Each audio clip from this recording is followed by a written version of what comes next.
Hey there, and welcome to YAS, a stripper podcast. On this podcast, we'll discuss how classifying each other as people and workers is dangerous to society and marginalized groups of people. We'll also talk about the climate in and outside of the strip clubs and all of the amazing things that strippers do. And of course, we'll talk about all of the things in between. I'm your queen, A.M. Davies, and this is YAS, a stripper podcast. Today's episode is a crossover episode with Leilah from A Stripper's Guide and with yours truly, AMD. And we are talking about female customers that come into the clubs and what that's like, and also some of the whorephobia that we deal with as strippers throughout our stripping career, throughout our sex worker journey. And so it was really fun having a chance to do a podcast with someone else. And this podcast is also being released on today, June 15th, the same day, on A Stripper's Guide platform. So you can also listen to it there as well. So we really had a fun time working together. Just a quick few notes. I wanted to let everyone know that we're going on a break. We're going to be on like a month-long break. Very much needed. Time to regroup. I learned after doing podcasts for several months, in the beginning, that a lot of podcast shows take seasonal breaks and they have seasons. And, typical me, I just keep working and don't stop until our producer Mackenzie is like, hey, you need to take a break. So that is what's about to happen. And I also wanted to mention, when we come back from the break, we're going to be, at least me personally, will be doing more topical type podcast shows. So if you have any ideas for topics or subjects that you think should be covered that you haven't heard before, or ones that you have heard but you think should be elaborated on, please write into us and give us your topic ideas. And please send in any questions that you have as well, because we would love to apply questions and comments to topics that will be coming up. You can send those to astripperpodcast@gmail.com, or you can go directly to our website and use our contact form at astripperpodcast.com. So that's about it for now. Really excited for you to listen to today's episode that is guided by Leilah, and hope you enjoy, and really hope that you write to us so that we have some really fun stuff to come back to when we're off our break. Hey everyone, welcome to this very special crossover episode of A Stripper's Guide podcast. I am your host, Leilah, and I am joined today by A.M. Davies, who is the Secretary of Strippers United and one of the hosts of the YAS, a Stripper podcast. Hi, A.M. Hi, thank you so much for having me today. Thank you so much for being my guest. I am really excited to get into this with you. Yeah, me too. So today we're talking about talking about two things that are separate but related. We're talking about the phenomenon of like straight women in the strip club, or like women customers who come with either their cis male partner, or sometimes in a bachelorette party or whatever. We're going to be talking about their behavior with a capital B. and then we're going to get into some sort of like intra-stripper misogyny, like some misogyny that happens between strippers and sex workers. So yeah, should we just take it from there? Totally. Yeah, I'm taking your lead today. This is so nice. Oh, okay, cool, great. All right. I wasn't. This is funny because like AM and I, this is our first time talking face to face, and we're both podcast hosts. So I really appreciate the like communication about who's leading and who's following. That's awesome. That's really helpful. Thank you. Yeah. Okay. Well, let's start with, first of all, I'm a stripper. And like for the context of my audience, like AM, do you want to maybe give a little background? Yeah, totally. Yes, I was a stripper for close to 20 years. And it's really interesting, still wondering if I define myself as such, even though I'm not actively working in the clubs and I'm not actively stripping online. Sometimes I am, very rarely. So I was a stripper for 20 years. I am a sex worker advocate and activist. So, I very much understand the nuances, obviously, of the strip club industry. I worked in clubs all over the States. So I know a lot. I've seen a lot, and I watched the industry sort of change over the last 20 years because the landscape was quite different only 20 years ago. I mean, there are some things that remain the same, but it's also changed a lot. Yeah. And so I should say I've been a stripper for 8 years. I do still dance. I'm New York based these days. I am from Boston, and that's where I started dancing. And I did some a brief year, less than a year stint in San Francisco. But I am always curious when I hear dancers or former dancers who did work 20 years ago, what these types of how the landscape has changed. And it's also, I think I would love to hear your perspective on not only the ways that you've experienced straight women's actions or ideas about you in the strip club, but also if those may have changed over time. So I guess I'll just start with asking how would you categorize your interactions with straight women or self-identified bi-curious women in the club? It's a mix. Some of them are really chill and they get it, but a lot are can be just as bad, if not sometimes worse than the men. And I think it's because women feel like, well, you're a woman too, so I can do this to you.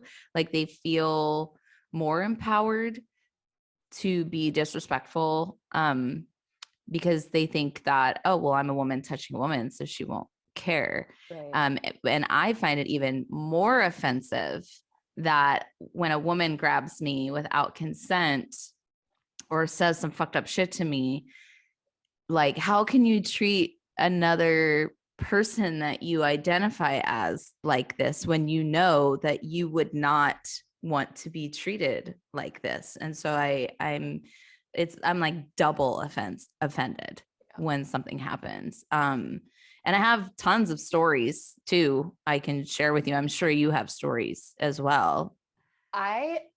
Mine are a blur because at some point, because unfortunately, I have just come to, I don't genuinely even approach customers that I can see are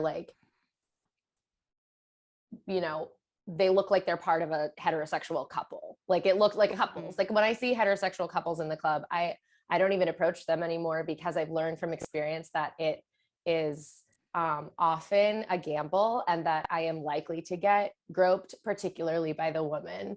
And so I had so many similar experiences that I don't know if I can even pull specific ones out of my memory because they were a few years ago. I stopped taking I stopped even approaching women customers. I mean, unless, a queer group is different every once in a while when a queer group. Totally. But yeah, I when if there's a couple seated by the stage, I'm always oh no, of course it's not everyone, of course, but it can be a lot of excessive screaming and cheering and not tipping at the stage rail. Yeah. Cringy. Yeah. But yeah, I'd love to hear if you want to share a specific story. Yeah. So, I mean, just in general, in the beginning of my stripping career for probably the first 5 years, I encountered so many women that would get lap dances and wear skirts and not have underwear on. And so I encountered that so often that anytime I would dance for a woman that was wearing a skirt, I'd always ask them in the beginning of the dance so that I would know what I need to navigate around.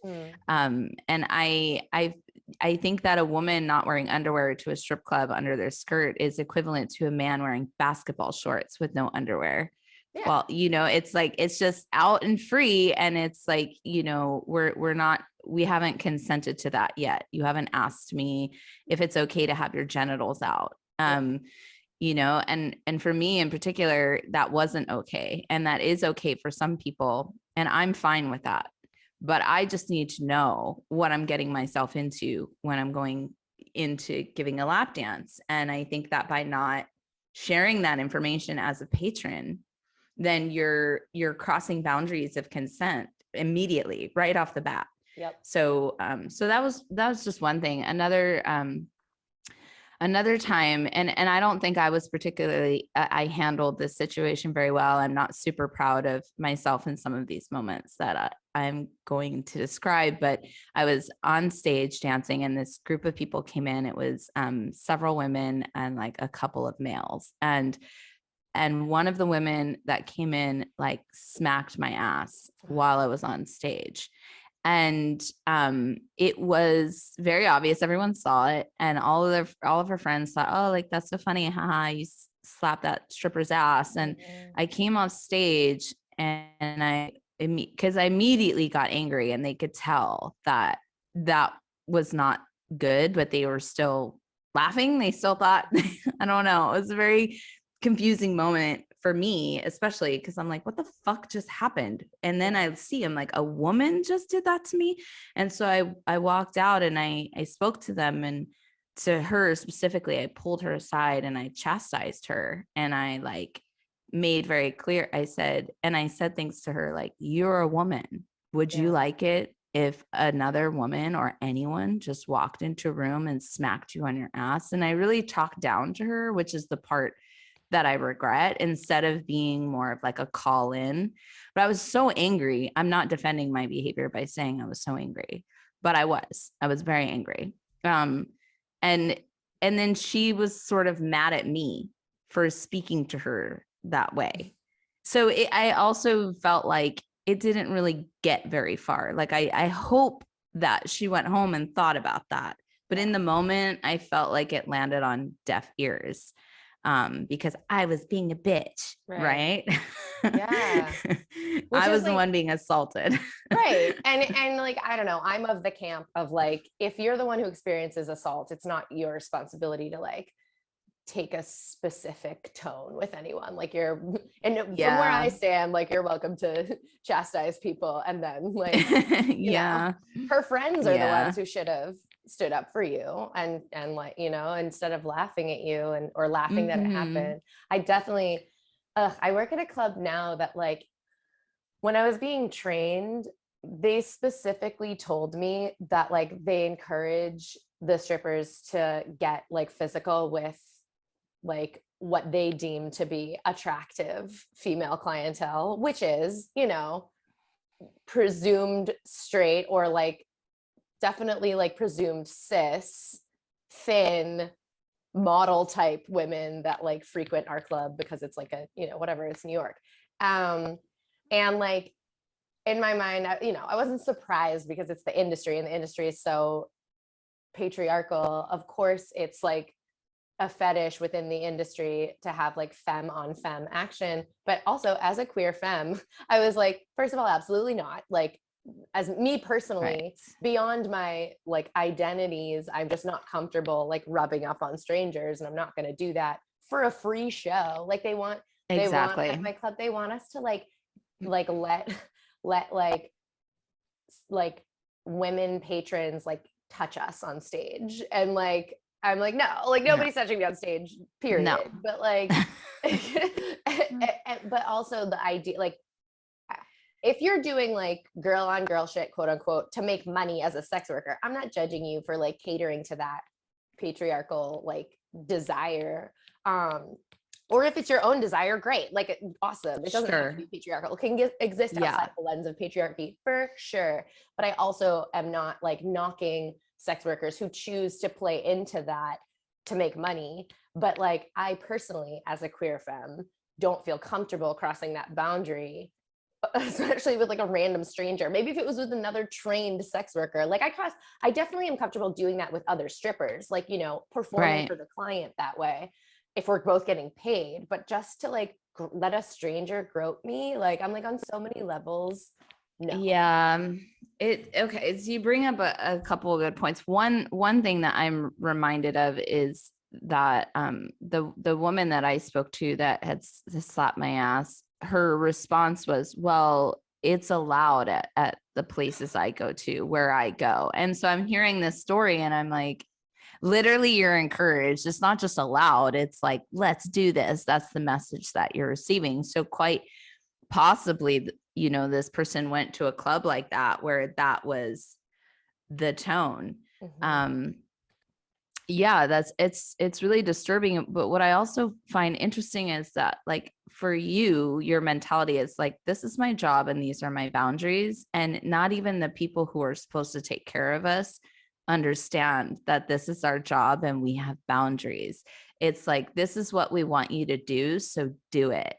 And so the message we're receiving from like everyone is that our bodies are free to be used in any way that people choose, and there is no consequence and there is no discussion. You just get to grab and poke and lick and bite the people in here, and nobody cares. Yep. Nobody cares about how we feel in our bodies, and we're just trying to do a job of entertaining and then of other sex acts by our choosing, Mhm. not because someone else is forcing us to do it. And then society gets a wind of this, and then they just think that we're a free-for-all, and then we're looked down on because we're a free-for-all. It's like, no, not by choice. Yeah. It's not our choice, so I saw what a this cycle. meme. It is such a cycle. And that's like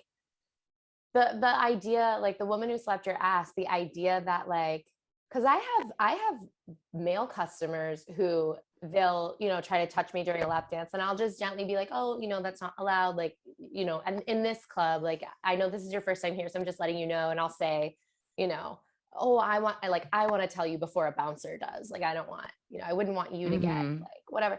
And a lot of them are like, oh, I'm sorry, I'm from Florida and it's allowed where I go. And I'm like, and then they're fine after that. And they don't cross my boundaries after that. But but every once in a while, I do have one who's like pushes back because they're like, what are you talking about? Like, I'm used to this. Like, I should be able to grab on you because I can at my club at home.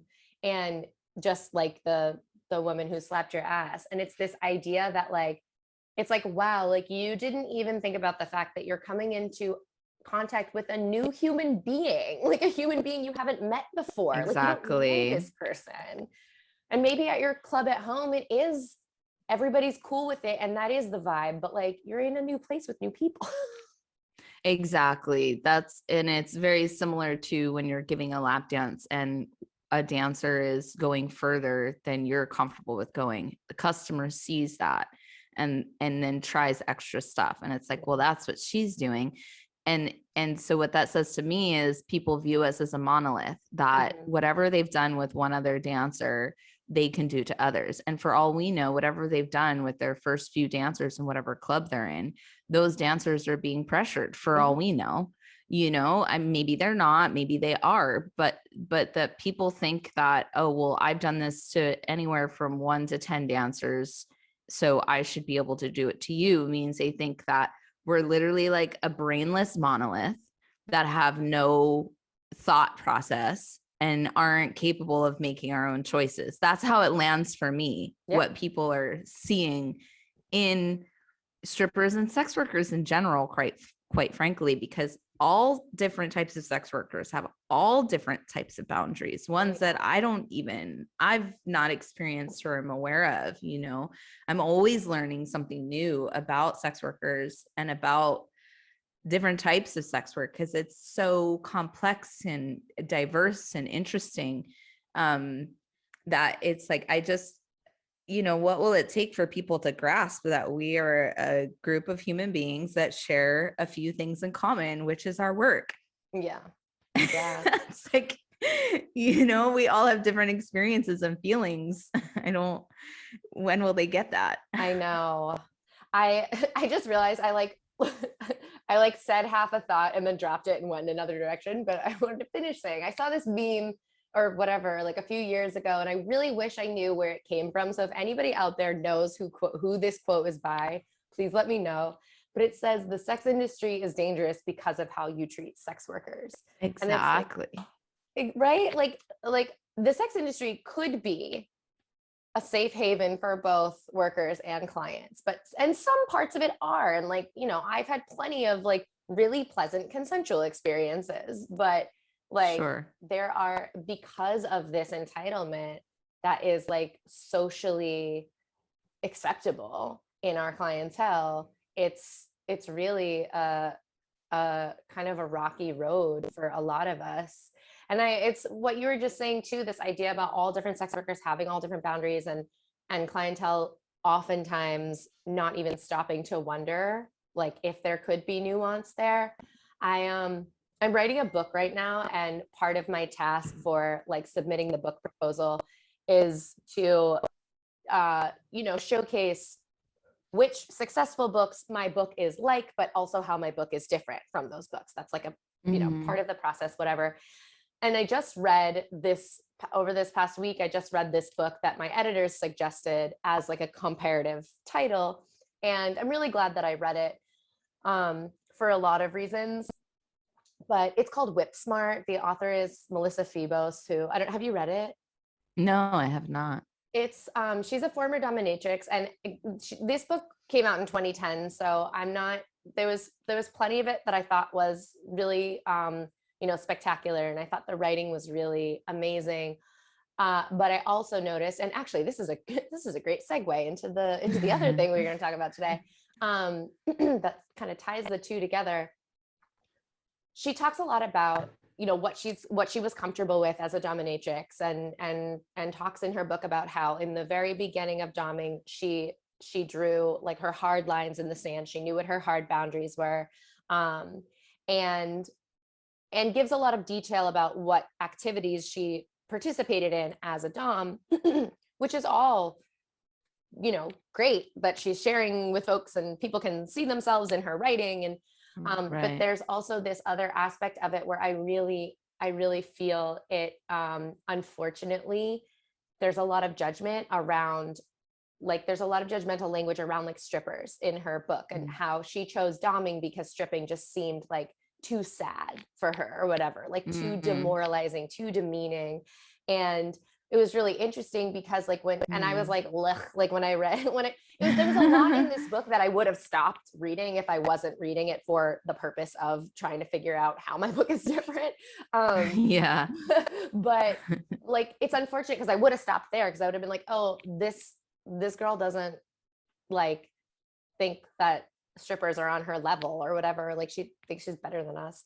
Or at least that was my impression. And it was interesting because when she detailed a lot of the things that she did as a dom with clients, I was like, well, those I would personally, no judgment on anybody who does it, but I would personally not feel comfortable doing those things. And those would be outside of the scope of what felt okay for me. And like stripping is okay for me. I've been doing it for a long time and I'm comfortable with it. And like, I don't want to like give a grown man an enema. That's not part of the scope of something that I would do for money if I could do something else. Goodness gracious. I don't even like giving myself an enema. I don't even like talking about them. I got like some weird, I'm like weird about poop, but like my point, sorry, I didn't mean to like shock anybody with the sudden like detour to enemas, but like just the point being, like in her mind, strippers are sad and demoralized, but like it's like that's your perspective, and it's unfortunate. Interesting. And well, yeah, it is unfortunate, but it's also, like you said, her perspective. So maybe for her, it made her feel sad and demoralizing, and hopefully she worded it that way and not like generally. It's unfortunate. Like I feel like it, I don't know, anybody out there, if you read it, I would love to hear your take on it, because like I did keep hoping that it would be that way, that it would be like more of like, I personally don't want to strip because I would feel not good about it. But the way it was written was sort of like strippers are sad, which is such a stereotype about us. And like dominatrixes are powerful, right? Like And that's a big divide, I think. Well, what about the intersect of dominatrixes who work in strip clubs? Because that's a thing. Yeah. They may not necessarily call themselves a dominatrix, but I've seen plenty of doming in, in very different ways, not in maybe a traditional sense, but isn't doming like there's all different ways you can do it, right? So, yeah, of course. Yeah.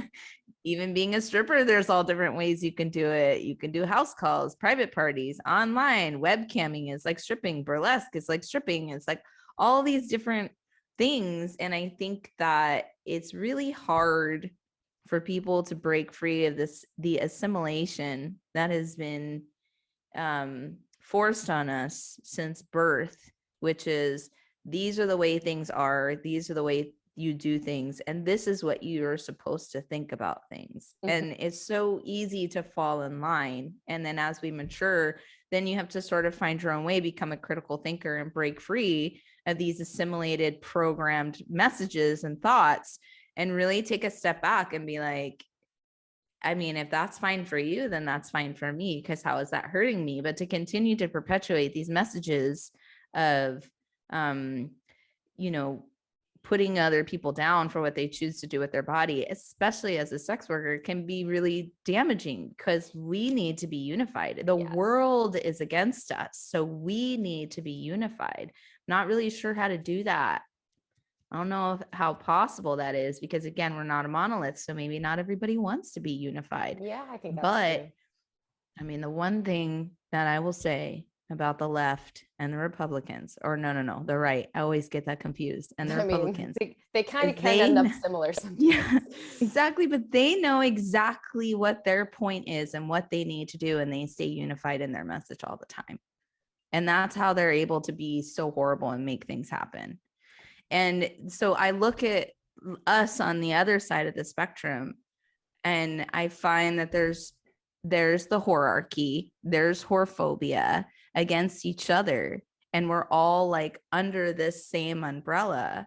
And like, how do we stop calling each other dirty? I hate that. Yes. I hate it when dancers call other dancers dirty. Exactly. And that's just so I'm sure your listeners have heard you say whore-archy before, but just for my listeners, could you give us a brief description of what the whore-archy is? Yeah, it's hierarchy of the whoredom. We're I don't know if that creates more. Okay. No, it's whores being whores, which I identify as a whore. I say this in the most loving, respectful way. And it's then those whores being like, well, I do this and not what you're doing. Therefore, what I'm doing elevates me, and I'm a better, cleaner whore. I'm a more respectable whore than you are, because I don't give hand jobs and blowjobs and VIP. So like, you're dirty and gross, and I'm really cute and amazing. That's the whore-archy. Yeah. That's just an example. And not a real life conversation.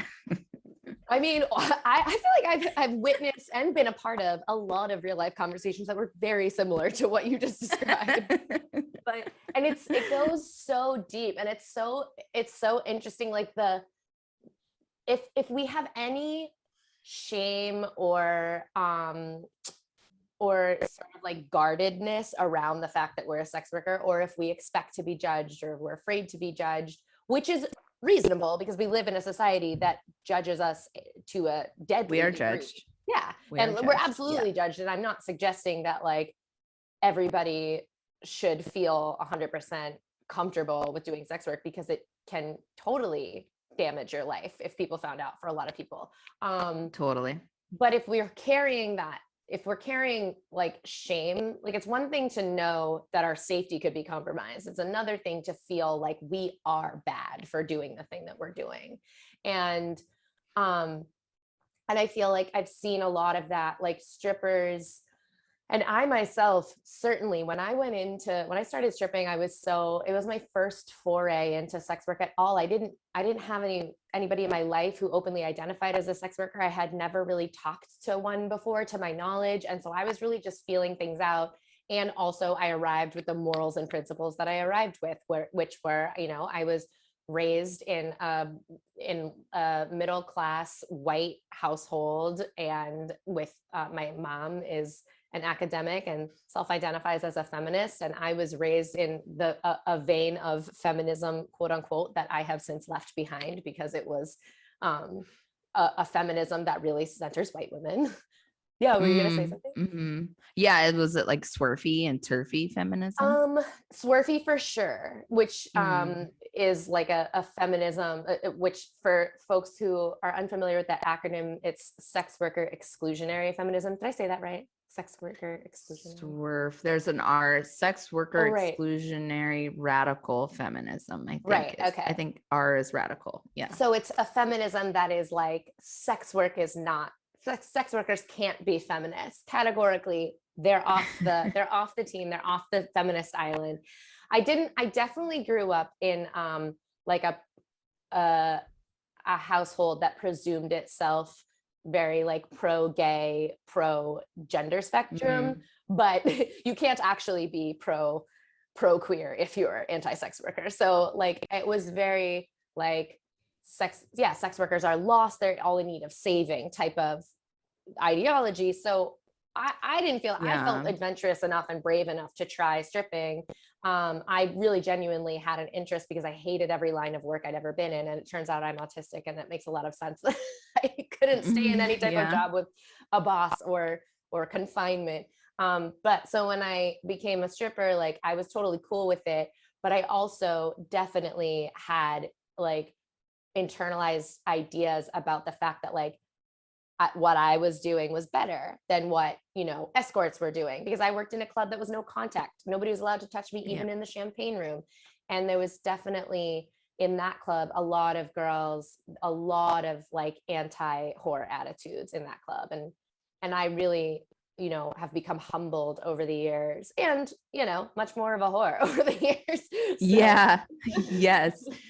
Yeah, I mean, definitely, when I talk about the whore-archy, I definitely place blame on myself. I was also a very young, privileged white person going into the clubs and not understanding at all what I was getting myself into, and presuming that the place I was working at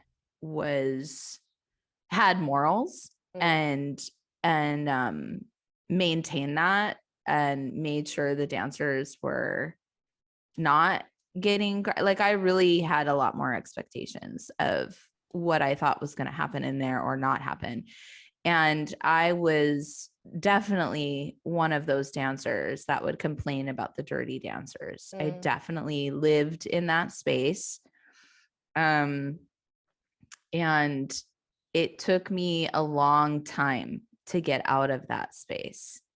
And now that I'm out of it, I'm a huge advocate for anti that behavior, anti whore-archy, anti putting each other down, because we all have different boundaries. In fact, I think that a friend said to me recently, the strip clubs are the safest brothels in the world, because you're indoors. There's people around. Exactly. Sorry. Yes. No, I'm sorry. Sorry. It's okay. Sorry. Yes. No worries. I was excited and agreeing with you. Yes. And also, like yes, strip clubs are a safe space to do, full service sex work, because they are these spaces that they exist kind of outside the legal system. Strip clubs are a place where like, like the money is exchanged to the right people, and people pretty much leave strip clubs alone. I mean, legally, like, oh yeah, I see that all the time. Trust me, in my line of work, I see all the things that these people get away with, and it is various copious amounts of things that they get away with that like the government doesn't seem to give a fuck about. Right. And strip clubs are the safest brothel in terms of not getting your brothel raided. And you are around other people, like generally, but also private rooms are like, you know, there's a closed door in a lot of places, closed door and no camera. And so you are alone with the client. So you're not necessarily safe from the client if the client is violent or, you know, but Yeah. if sex work weren't criminalized, then we could have safe brothels run by sex workers instead of these fucking middlemen who literally all they do is put a roof over our head and monopolize on the fact that our work is criminalized. And so they make us like strip clubs.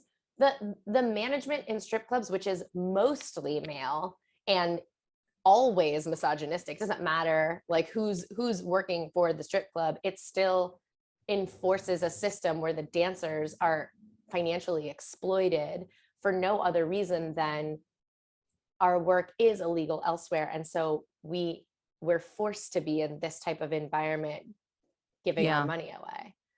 Yeah. And there are, just to touch on something you said earlier, there are raids of said strip clubs. They do that. I guess if it were like, this is very clearly a brothel, then yeah, it would continuously be raided and shut down and fucked with. But because it's a strip club, yeah, it does happen a little less.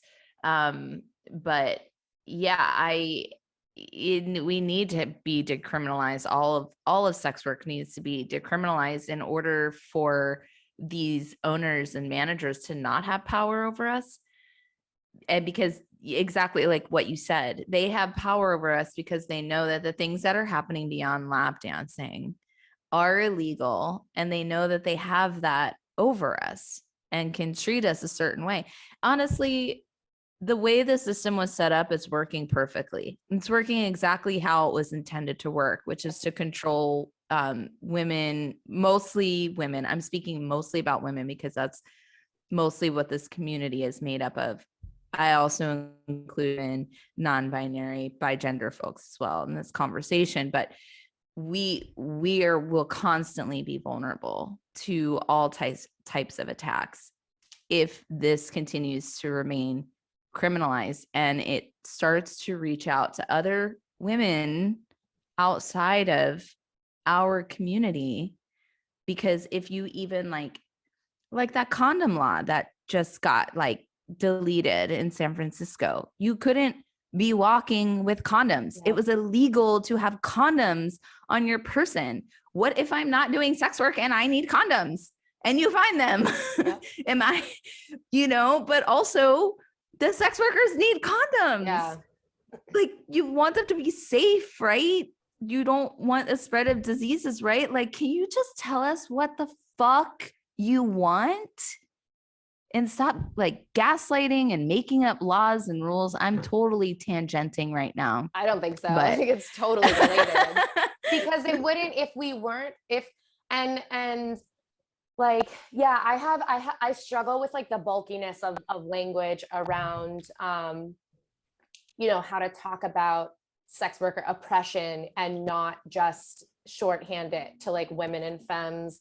But like, because the real aim of patriarchy is to control what it perceives to be feminine. So like, it doesn't matter who is doing the sex work. If they are feminized in any way in the eye of the oppressor, they're at risk. And so like shorthanding it to women and femmes to me is like not to disclude anybody from the dangers of a currently criminalized sex work industry, but to draw attention to the fact that if women and femmes and gender fluid folks and trans folks were safe, this like language wouldn't even, the burden of this language wouldn't even be necessary because the phenomenon wouldn't exist. But it's like, we have to, like, those who are perceived most immediately feminine in the eyes of the oppressor are the ones who are most at risk. And like,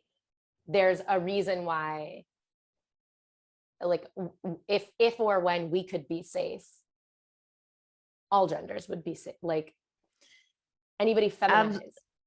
Absolutely. I mean, in July of 2019, that summer period of 2019, strippers and sex workers before this, probably the signing of Sesta Fosta when that came out, strippers and sex workers were being deleted, shadow banned, all kinds of flagged, everything on social media. And then they started to come after pole dancers because pole dancers were on a pole like strippers are. Yep. And then the pole dance community like totally freaked out. I was one of those people because, and I had also connected with strippers very deeply at the time and discussed the issues with them as well. And then we started noticing who else was getting banned and deleted. It was the LGBTQIA community. It was the fat community. It was the Black, Indigenous, people of color, people of those communities.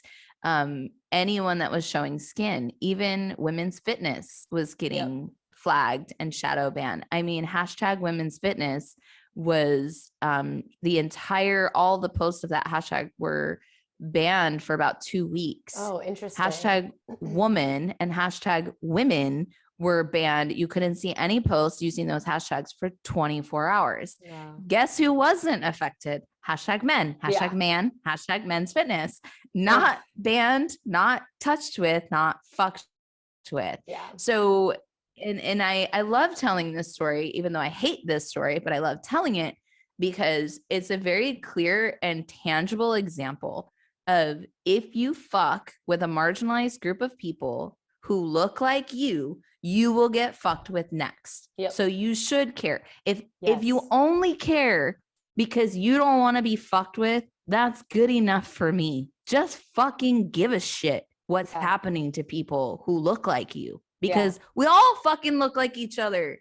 We're all just humans, like doing what we want to do. What's the big fucking deal? Get off my back. I mean, you said it. Well said. I think that's a perfect note to end it on. Awesome. Yeah. Give a shit about your local sex worker and pay them. Yes. So where can people find you? Oh my gosh. So you can follow me at the Queen of Sexy. That account is no longer just about me. It's turned into a community account. That's the best account to follow me at, to find anything personal about me. And yes, on Instagram, yes, a stripper podcast. And listen to Yes, a Stripper Podcast anywhere you listen to podcasts. And I think, that's it. That's enough. Yeah. And for your folks in your community, I just wanted to let them know that my podcast isn't like only about stripper and sex worker stuff. It's often worked in there, but if you're looking, there's a lot of relationship stuff, a lot of like relationship abuse recovery stuff. It's just like a pro femme space. I also have a book club going this summer, which I would love to invite you and any of your community to. So yes, so can you give us more details on that? Yeah, we're gonna read a book a month, June through August, and they're all gonna be like either like, bi sex workers or pro sex worker, very intersectionally feminist. The goal of the book club is just to be in community together and like uplift each other and support each other through like the biggest, baddest summer we've ever had. Like, that's what I want. I just want to be in community with a bunch of hot babes who are like, go get your dreams. I believe in you. And like read literature that supports that and makes us feel inspired and encouraged. And we're starting with, so now that this interview, we did this before my book club started, but it's going to go all summer. So this interview is coming out on June 15th. We're already, currently we're reading Bad Fat Black Girl by Cecily Bowen, which she is a former sex worker, and it's just like a very inspiring, uplifting, like feminist handbook, all-inclusive feminist handbook.